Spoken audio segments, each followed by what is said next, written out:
I'm back again today with another true life story. Before we begin, I just want to mention that I've slightly adjusted a few details for privacy. Please support me by subscribing to my channel. And now let's get into the story. Hello everyone, my name is Grace. I'm 39 years old, though honestly, I feel closer to 30. I never really had the chance to enjoy my youth because of my strict and controlling family. When I was just 19, I was forced into marriage.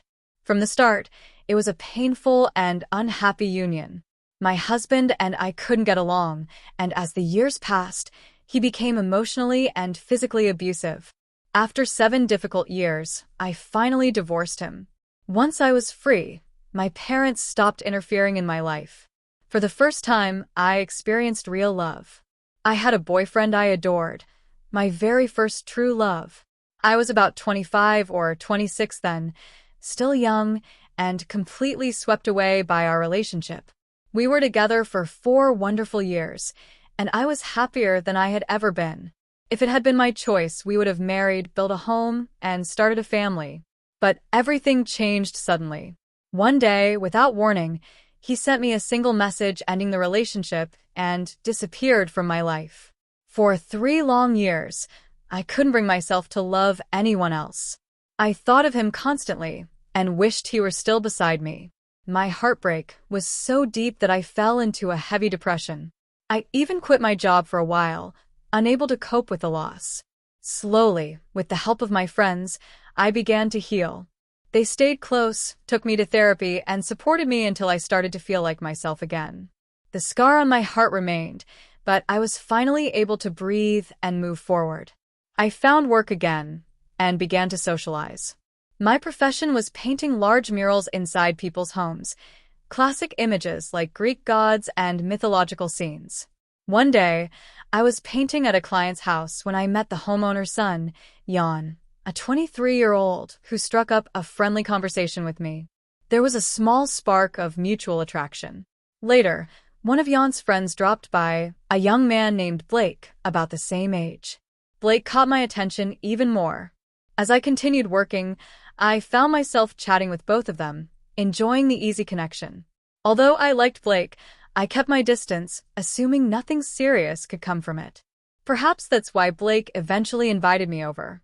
At first, I declined, but he insisted, saying he wanted to ask me about some design ideas for the walls. I finally agreed. When I arrived at their house, I immediately noticed their wealth. The home radiated luxury.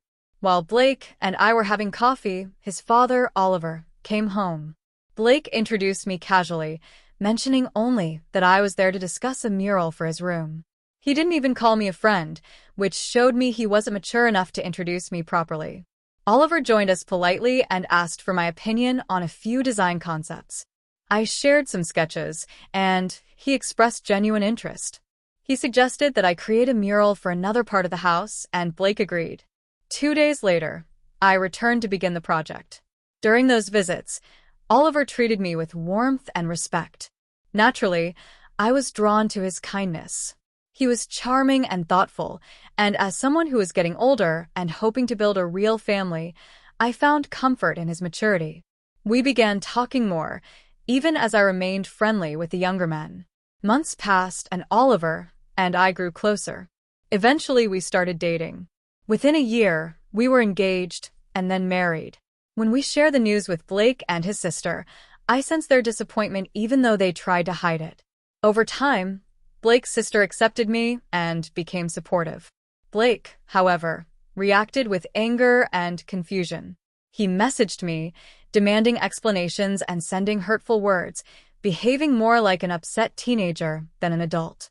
In an effort to calm the situation, I made a careless promise, something I should never have said. My attempt to smooth things over only led to more complicated conversations. Blake escalated the tension, dragging Jan into the discussion and creating a group chat. Instead of shutting it down, I felt cornered and afraid of continued harassment, so I reluctantly went along with their demands just to put an end to it all. The day finally arrived. I told Oliver I was visiting my mother, since he disliked me staying out overnight, and promised I would return by evening.